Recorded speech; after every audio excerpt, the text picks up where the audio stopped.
नमस्कार, मैं वसंत रावल। आज मैं आपको बताने आया हूं जन्म कुंडली के अंदर शूल योग कैसे बनता है और शूल योग का फलादेश क्या होता है। ये सारी बातें आज मैं आपको विस्तार से बताने आया हूं। मैं जब नया नया ज्योतिष सीख रहा था तो मैंने काफ़ी सारी अलग अलग किताबें पढ़ी हैं, जैसे कि भृगु संहिता, जातक पारिजातक, योग दीपिका, फल दीपिका। और उन किताबों के अंदर मैंने शूल योग के बारे में जो पढ़ा है वो मैं आपको पहले बताना चाहता हूं। जैसे कि मेरे सामने एक किताब है, आप देख सकते हो, योग दीपिका।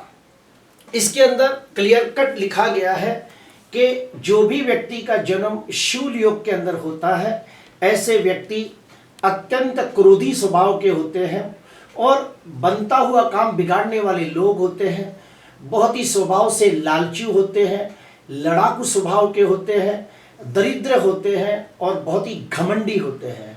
अर्थात जिसकी भी कुंडली के अंदर शूल योग होता है वो बहुत ही स्वार्थी, लालची, लड़ाकू स्वभाव के, जिद्दी, हठी, गुस्से वाले, अपने खराब कर्मों की वजह से दरिद्र होना और घमंड की वजह से अपना बहुत सारा नुकसान करना और अपने रिश्तों को कमजोर करना।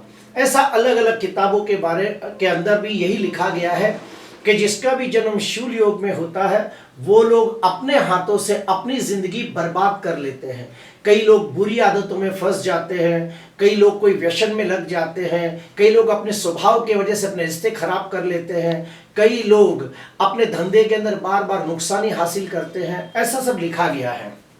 लेकिन मैंने पिछले 27 सालों के अंदर काफी सारी कुंडलियों का अध्ययन किया है और उसके अंदर शूल योग वाली कुंडलियां भी मेरे पास आई है। और जब मैंने देखा कि काफी सारी शूल योग वाली कुंडलियों के अंदर मैंने देखा कि वो लोग धनवान हैं, यशवान हैं, कीर्तिवान हैं, कोई पॉलिटिशियन है, कोई बड़ा बिल्डर है, कोई फैक्ट्री का मालिक है, तो मैंने इसके बारे में काफी डीप अध्ययन करना शुरू किया।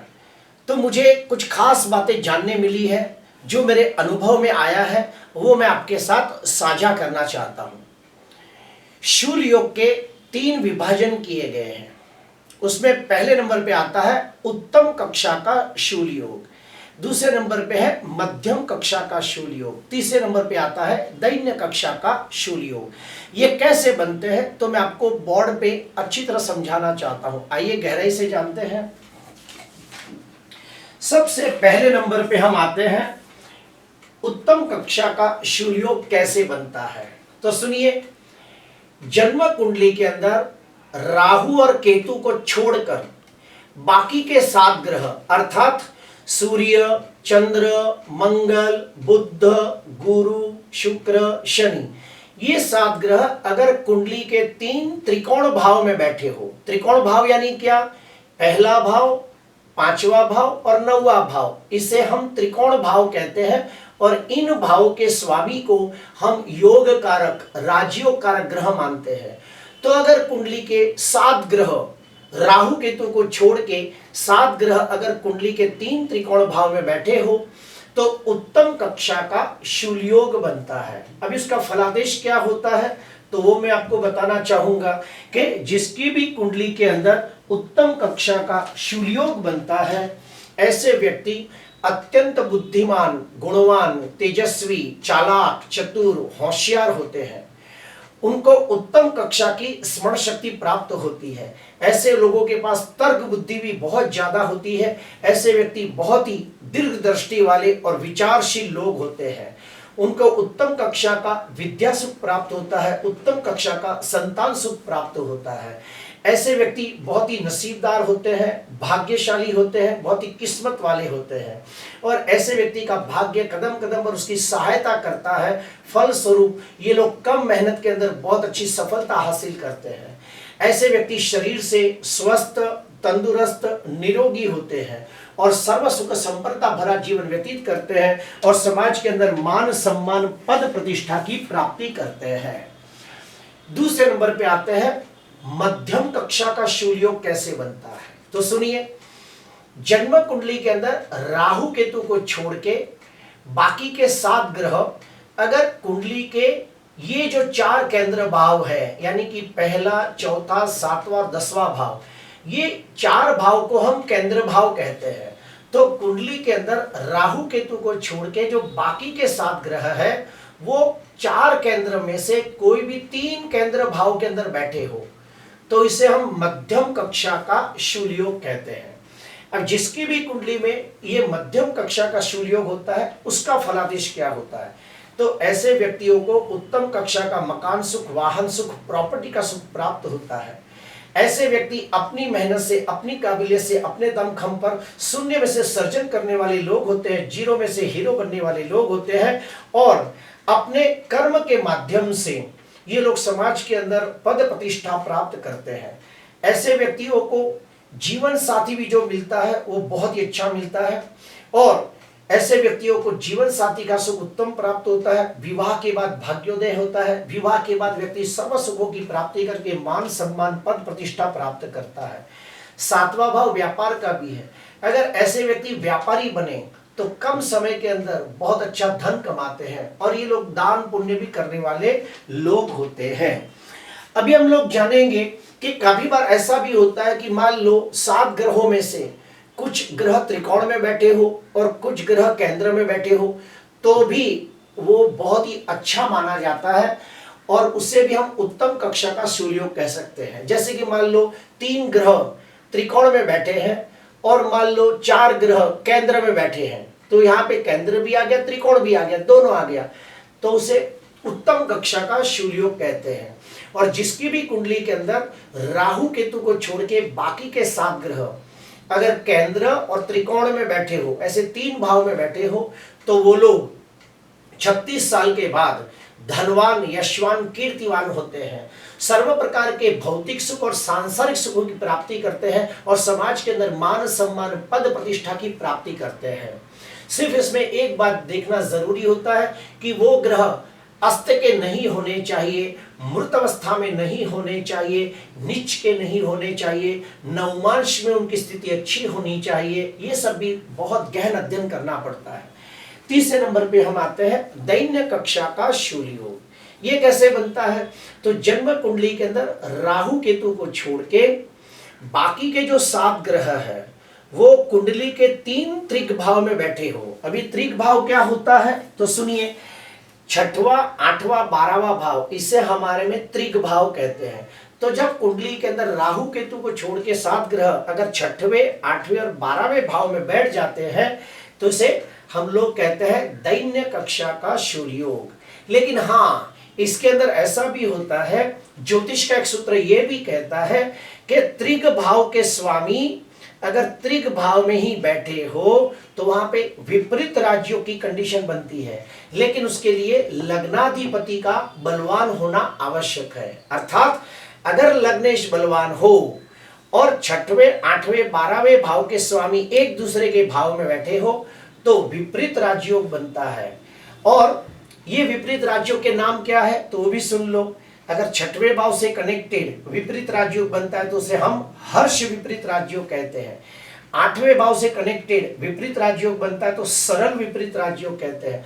12वें भाव का स्वामी अगर जो 6वें और 8वें भाव में बैठा हो तो हम लोग उसे विमल विपरीत राजयोग कहते हैं। अर्थात 6वें भाव का स्वामी 6वें, 8वें, 12वें भाव में पड़ा हो तो हर्ष विपरीत राजयोग, 8वें भाव का स्वामी 6वें, 8वें, 12 में हो तो सरल विपरीत राजयोग, 12वें भाव का स्वामी 6वें, 8वें, 12 में हो तो विमल विपरीत राजयोग बनता है। और जिसके भी कुंडली में ये विपरीत राजयोग बनते हो तो ऐसे व्यक्ति सर्व प्रकार के भौतिक और सांसारिक सुखों की प्राप्ति करते हैं, समाज के अंदर मान सम्मान, यश, जस, कीर्ति प्राप्त करते हैं, दीर्घ आयुष्य प्राप्त करते हैं, और ऐसे व्यक्ति 45 साल के बाद धनवान बनते हैं और सुखी होते हैं, यात्रा, तीर्थ यात्रा करने वाले लोग होते हैं, और उन्हें गुण शास्त्र में बहुत रुचि देखी गई है। ऐसे व्यक्तियों को ज्योतिष शास्त्र, वास्तु शास्त्र, रत्न शास्त्र, तंत्र, मंत्र, यंत्र जैसे शास्त्र सीखना भी अच्छा लगता है। अभी हम लोग और एक स्टेप अंदर जाएंगे कि मान लो काफी बार ऐसा होता है कि ये जो 7 ग्रह है अगर उसके साथ राहु मिल गया तो, जैसे कि एग्जांपल देता हूं कि आपके सामने मेष लग्न की कुंडली है, लग्न में ही गुरु शनि है, 4थे भाव के अंदर चंद्र मंगल के साथ केतु मिल गया, और 10वें भाव के अंदर सूर्य बुध शुक्र के साथ राहु मिल गया। तो यहाँ पे काफी खराब परिस्थिति निर्माण होती है। क्यों? यहाँ देखिए नीच के मंगल के साथ केतु है तो अंगारक योग बना, चंद्र के साथ केतु है तो चंद्र ग्रहण योग बना, दसम भाव के अंदर सूर्य राहु साथ में होने की वजह से सूर्य ग्रहण योग बना, शुक्र राहु साथ में होने की वजह से लंपट योग बना, बुध राहु साथ में होने की वजह से जड़त्व योग बना। नीच का शनि अपनी 10वीं दृष्टि से राहु को देख रहा है तो यहाँ पे श्रापित योग निर्माण हुआ। तो इस प्रकार से राहु केतु अगर इन 7 ग्रहों के साथ कहीं जुड़ जाते हैं तो सूर्य ग्रहण, चंद्र ग्रहण, अंगारक योग, जड़त्व योग, चांडाल योग, लंपट योग, श्रापित योग, ऐसे सब अशुभ योग निर्माण होते हैं। और फिर वो जो कुंडली का फल मिलता है वो बहुत ही खराब मिलता है। जिसकी कुंडली के अंदर अगर राहु केतु के वजह से ऐसे 2-4 योग एक साथ खड़े हो जाए तो ऐसे व्यक्ति बेचारे बहुत मेहनत करने के बावजूद वो उन्नति, प्रगति, विकास नहीं कर पाते जिसके वो हकदार होते हैं। उन्हें वो मान सम्मान, पद प्रतिष्ठा भी प्राप्त नहीं होती जिसके वो हकदार होते हैं। उनका पूरा जीवन संघर्ष में व्यतीत होता है। आर्थिक दृष्टि से हमेशा उनके जीवन में तकलीफें रहती हैं। उन्हें रिश्तों का प्यार नहीं मिलता, मानसिक दृष्टि से बड़े पीड़ित होते हैं। सबके लिए अच्छा करने के बावजूद उन्हें एप्रिसिएशन नहीं मिलता, शाबाशी नहीं मिलती, उनकी हौसला अफजाई नहीं होती। फलस्वरूप वो लोग बहुत फेडअप हो जाते हैं।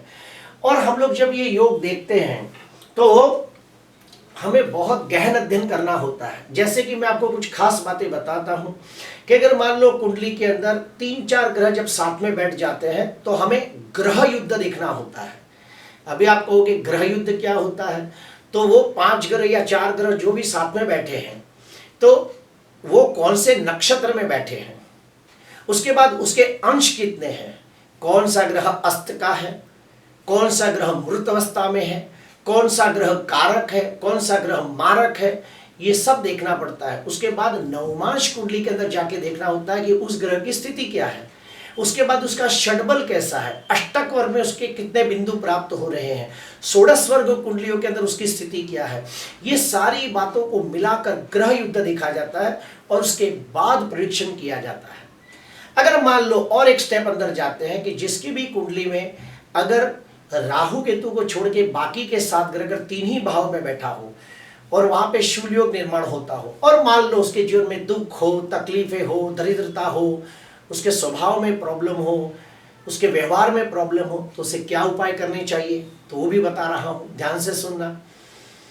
सबसे पहला उपाय देवाधिदेव महादेव यानी कि शिव जी का महामृत्युंजय का 1.25 लाख मंत्र का अनुष्ठान करना चाहिए। अनुष्ठान पूरा होने के बाद किसी कर्मकांडी विद्वान ब्राह्मण को घर पे बुला के उसका दशांश होम करना चाहिए और तर्पण मार्जन करना चाहिए। दूसरा उपाय वेद माता गायत्री जो व्यक्ति को पापों से मुक्ति दिलाती है, इसलिए गायत्री को प्रायश्चित मंत्र भी कई लोग कहते हैं।